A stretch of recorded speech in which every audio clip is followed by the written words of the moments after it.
ఈ కనిపిస్తున్న కొండ ఊరు చుట్టూ సెంట్రల్ గవర్నమెంట్ అయితే సెక్యూరిటీ ఇచ్చింది. ఎందుకు సెక్యూరిటీ ఇచ్చింది? అలాగే ఇక్కడ మనకి ప్రజలందరూ ఈ కొండలో బంగారు నిధులు, బంగారు గనులు అయితే ఉన్నాయని చెప్తూ ఉన్నారు. ఈ బంగారు గిళ్ళు మనకు దొరికాయా దొరకలేదా? మనం అయితే వెతికాము. ఏం జరిగిందో చూద్దాం.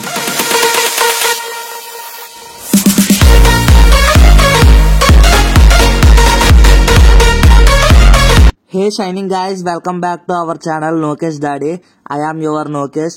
ఈ రోజు మనం ఏం చేయబోతున్నాం అంటే ఒక న్యూ ప్లేస్ ని అయితే ఎక్స్ప్లోర్ చేద్దామని నేను మా ఫ్రెండ్స్ అయితే వచ్చాము. మనకి thumbnail చూడగల మీకు అర్థమైపోయి ఉంటది. ఇక్కడ బంగారు నిధుల గురించే మన మెయిన్ కాన్సెప్ట్. ఇక్కడ బంగారు నిధులు అయితే ఉన్నాయని చెప్పేసి చాలా మంది చెప్తున్నారు. దాంతో పాటుగా ఇక్కడ సాక్షాత్తు బుద్ధుడే అయితే ఈ ప్రదేశానికి అయితే వచ్చి కొంతకాలం అయితే నివాసం ఉండడం అయితే జరిగింది. ఈ వీడియో అయితే మీరు పూర్తిగా చూడండి. ఈ వీడియో మొత్తంలో బుద్ధుడు అసలు ఇక్కడికి ఎందుకు వచ్చాడు, ఏం చేశాడు, ఇక్కడ బంగారు నిధులు ఉన్నాయా లేదా అనేది అయితే ఈ వీడియోలో మీకు అయితే ఎక్స్ప్లెయిన్ చేసేస్తాను. Let's start the video. ఇంకా నేనైతే లోపలికైతే నేను మా ఫ్రెండ్స్ నిధులు ఉన్నాయా లేదో తెలుసుకుందామని అయితే లోపలికైతే వెళ్ళడం అయితే జరిగింది. ఫస్ట్ అయితే కొండ అయితే ఎక్కాము. ఇక్కడ ప్రెసెంట్ ఇంకా అద్భుతం ఏంటంటే లోపలికి వెళ్ళగలే మనకి బుద్ధుడి యొక్క విగ్రహాలు, కొన్ని పూజలు అయితే చేయడం అయితే కనిపించింది ఫ్రెండ్స్. నాకైతే లోపలికి వెళ్ళిన తర్వాత బాగా భయంకరంగా అనిపించింది. ఎందుకంటే లోపల గుహలా ఉంది, మొత్తం చీకటిగా ఉంది కొండ లోపల. ఇంక వెంటనే భయం వేసి నేనైతే బయటకు వస్తాను. వీడియో కూడా సరిగ్గా రికార్డ్ అవ్వలేదు. ఇంకా అక్కడి నుంచి ఇంకా కొండపైకి ఎక్కుదాం అని చూశాను ఫ్రెండ్స్. ఈ కొండ పేరు వచ్చేసరికి బుద్ధుడి కొండగా అందరూ పిలుస్తారు. కాలక్రమేణా దీన్ని బొజ్జన కొండగా పిలవడం అయితే జరిగింది. ఈ బొజ్జన కొండ పక్కనే మనకి లింగాల కొండ అని కూడా చెప్పేసి ఉంటది. ఆ లింగాల కొండను కూడా మీకు చూపిస్తాను. దానికంటే ముందు ఇక్కడ బుద్ధుడి యొక్క ఆర్కిటెక్చర్ అయితే చాలా అద్భుతంగా శిల్పకళ అనేది డెవలప్ చేశారు. ఆ వీడియో అయితే మీకు చూపిస్తాను. ముందైతే అది చూడండి.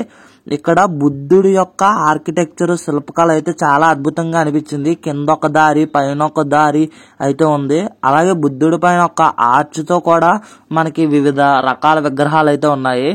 పూర్వకాలంలో అనగా క్రీస్తు శతాబ్దంలో ఏం జరిగిందంటే ఇక్కడికి సాక్షాత్తు బుద్ధుడే దేశం అంతా తిరుగుతూ ఉండగా దేశ సంచాలనం చేసిన టైంలో మనకి ఈ ఊరికి కూడా వచ్చాడు. ఈ ఊరికి వచ్చిన టైంలో ఈ కొండమైన అయితే నివాసం ఉండేవారంట. మరి ఇక్కడికి బంగారు నిధులు, బంగారు గనులు ఎలాగొచ్చాయి, ఎవరో వచ్చి ప్రతిష్ఠించారో కూడా మనం అయితే ఇంకా ముందు వీడియోలో అయితే తెలుసుకుందాం. దానికంటే ముందు ఇక్కడ లోపల బుద్ధుడి యొక్క విగ్రహాలు అయితే మీకు చూపించా కదా, ఇంకా కొండలు పైకి అయితే ఎక్కి చూపిస్తాను. ఇంకా కొండ పైకి ఎక్కుతున్న కొద్దీ కొండ అయితే చాలా జారుగా ఉంది. ఊరి చుట్టూ అయితే పెద్ద పెద్ద లోయలు ఉన్నాయి. నాకైతే భయంకరంగా అనిపించింది. ఇంత కష్టపడి చేసినందుకు మనకు ఒక లైక్ చేసి సబ్స్క్రైబ్ చేసుకోండి. ఇప్పుడు మీకు చూపించిన కొండ వచ్చేసరికి లింగాల కొండ, నేనున్న కొండ వచ్చేసరికి బుద్ధుడి కొండ. బుద్ధుడి ఇక్కడ నివాసం ఉండడం వల్ల ఇది బుద్ధుడి కొండగా పేరుగాంచింది. దాన్నే బొజ్జన కొండ అని కూడా పిలుస్తారు. ఇంకా నేనైతే ప్రెసెంట్ ఇక్కడ బొజ్జన కొండమైన అయితే ఉన్నాను. ఇక్కడైతే ఈ రోజు వీడియో షూటింగ్ అయితే పూర్తిగా కంప్లీట్ అయ్యింది.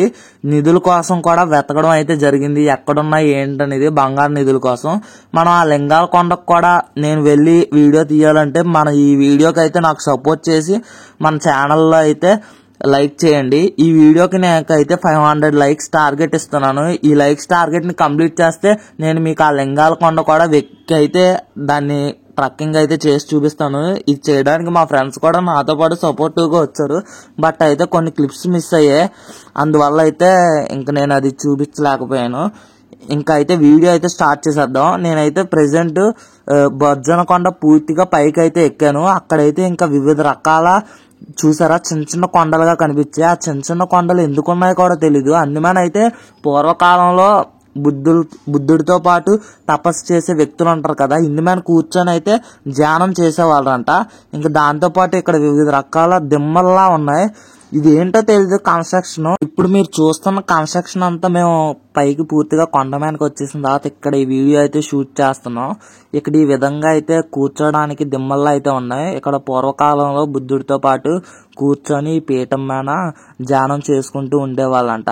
ఇక నుంచి ఇంకా కొంచెం కొండ పైకి అయితే ఉంది.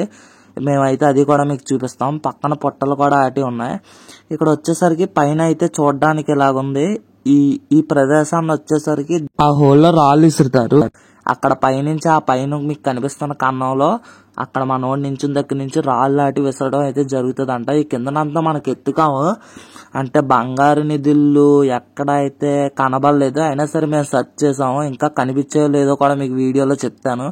ఇంకా అలా ముందుకెళ్ళిపోక ఇక్కడైతే పెద్ద పెద్ద పీఠంలా అయితే ఉన్నాయి. ఇంకా ఊరి చుట్టూ కనిపిస్తున్నారు కదా, మేము ఎంత కొండపైకి వచ్చామో. ఇంకా దగ్గరలో అయితే మనకి ఎవ్వరూ లేరు. ఇక్కడ ఈవినింగ్ 6 అయ్యేసరికి ఇంకో కొండ మీదకైతే ఎవరిని అలో చేయరు. ఫుల్ సెంట్రల్ గవర్నమెంట్ సెక్యూరిటీ ఇస్తుంది. అటువైపు ఒక కొండలా ఉంది, ఇటువైపు ఒక కొండలా ఉంది. ఇంకా కిందకు కూడా రండి, మీకు కూడా నాతో పాటు చూపిస్తాను. ఇంకా అక్కడి నుంచి కిందకు దిగిన తర్వాత ఇక్కడైతే బుద్ధులు యొక్క మతస్థులు, అంటే బుద్ధుడితో కలిపి ధ్యానం చేసే వాళ్ళు ఉంటారు కదా, ఈ చిన్న చిన్న విగ్రహాల మీద కూర్చొని ధ్యానం చేసేవారంట. నేను కూడా అయితే ధ్యానం చేశాను, బుద్ధుడితో దండం పెట్టుకున్నాను. మన సబ్స్క్రైబర్స్ వ్యూవర్స్ అందరూ హ్యాపీగా ఉండాలని. ఇంక ఈ రోజుతో మనం 2024లోకి వచ్చేసాం. I'm wishing a very very happy new year to all. అందరూ హ్యాపీగా అయితే ఉన్నాము. ఇంకా ధ్యానం చేసి అయితే నేను కంప్లీట్ చేసుకొని బయటకు వస్తాను. ఇక్కడ కొండ ఉరి చుట్టూ చూసుకున్నట్టయితే మనకి ఇక్కడ చిన్న చిన్న రూమ్స్ లాగా అయితే కన్స్ట్రక్షన్ లా అనిపించింది. ఈ బ్రిక్స్ కూడా చూడడానికి ఏదో పాతకాలం బ్రిక్స్ లా అయితే అనిపించాయి. అక్కడ వాయిస్ క్లమ్జీగా ఉండడం వల్ల వాయిస్ ఓవర్ ఇచ్చాను, ఇప్పుడు వినండి. ఫ్రెండ్స్, మనకి ఈ కొండ కింద అయితే మనకి బంగారు నిధులు అయితే గుప్తంగా అయితే దాచిపెట్టి ఉంచారంట. ఇక్కడ ఉన్న వాళ్ళు అయితే చాలా మంది చాలా చెప్తున్నారు ఇక్కడైతే బంగారు నిధులు ఉన్నాయి వెతకండి అని. కాకపోతే ఇక్కడ మనం అయితే ఏమి సెర్చ్ అయితే చేసి చూడొచ్చు, కానీ ఏమైనా తవ్వితే కిందనే సెంట్రల్ గవర్నమెంట్ యొక్క ప్రొటెక్షన్ ఉంటది, వెంటనే పైకి వచ్చేస్తారు ప్రోటోకాల్ తోని, ఇంకా డైరెక్ట్ జైల్లోకే. కాబట్టి మనం చూడడం వరకే ఏదైనా సరే, ఏ ఐటమ్ కూడా ఎక్విప్మెంట్ కూడా ఏం పైకి పట్టుకు రానవరు. నన్ను అయితే సెల్ఫీ స్టిక్ కూడా వీడియో రికార్డ్ చేసుకోవడానికి పైకి తీసుకురానవలేదు. ఇక్కడ ఈ నేలమాలికల్లోనే మనకు బంగారు నిధులు గుప్త నిధులు అన్ని దాగున్నాయని అందరూ అయితే చెప్తున్నారు. బట్ అది ఎంతవరకు కరెక్టో, ఇక్కడ వన్స్ ఎవరైనా సరే 6 తర్వాత ఎవరు కొండ మీదకి రావడానికి అయితే అస్సలు లేదు. ఎందుకంటే సెంట్రల్ గవర్నమెంట్ వాళ్ళు ఇచ్చిన ప్రొటెక్షన్ ప్రోటోకాల్స్ రూల్స్ తో ఎవరైనా సరే పైకి వచ్చినట్టు అయితే ఇంకా వాళ్ళు డైరెక్ట్ జైల్లోకే. అంత కట్టుదిట్టంగా అయితే ఉంటది ఇక్కడ భద్రత. మీరే చెప్పండి, ఇక్కడ ఇంత ప్రొటెక్షన్ ఉందంటే ఇక్కడ బంగారు నిధులు ఉన్నాయో లేదో మీ ఊహకే వదిలేస్తున్నాను, అది కామెంట్ బాక్స్ లో కామెంట్ చేయండి. ఫ్రెండ్స్, మనకైతే ఇక్కడ మరో ప్లేస్ కనిపించింది. ఇక్కడ అంటే ఫుల్ గా మనకి రాళ్ళు అయితే ఉన్నాయి. ఇదంతా చెక్కడం అయితే జరిగినట్టుంది. బహుశా దీని కింద కూడా మనకి నిధులు అయితే ఉండొచ్చు, మనం చూడడం వరకే. మరి ఈ నిధులు ఎక్కడున్నాయి ఎలాగున్నాయి అయితే మనకు తెలీదు. ఇంకా పదండి, ఇదైతే మళ్ళీ పైకి వెళ్ళడానికి తోవ అనుకుంటా, పైకి దారి. ఇంకా అలా కింద నుంచి వెళ్ళిపోదాం. మనం ఆల్మోస్ట్ కిందకైతే వస్తాం, చూడండి అలా కిందకి వెళ్ళిపోవడమే. ఫ్రెండ్స్, ఇంక మనం అయితే ఇంటికి వెళ్ళిపోతాం. మన వీడియో అయితే లైక్ చేసి సబ్స్క్రైబ్ చేయండి, ఎందుకంటే మీకోసం కష్టపడి చేస్తున్నాను. నడుస్తూ చెప్తుంటే వాయిస్ మనకు ఆవేశం వచ్చేస్తుంది, ప్లస్ కంటెంట్ కూడా చేయడానికి కష్టంగా ఉంది. నాకు కావాల్సిన just me support, like and subscribe. ఇంక మరిన్ని కొత్త వీడియో కంటెంట్స్ అయితే మీ ముందుకు వస్తాను. మీకు ఎటువంటి వీడియోస్ కావాలో కామెంట్ బాక్స్ లో కామెంట్ చేయండి. ఇంకైతే ఉంటాను, బాయ్.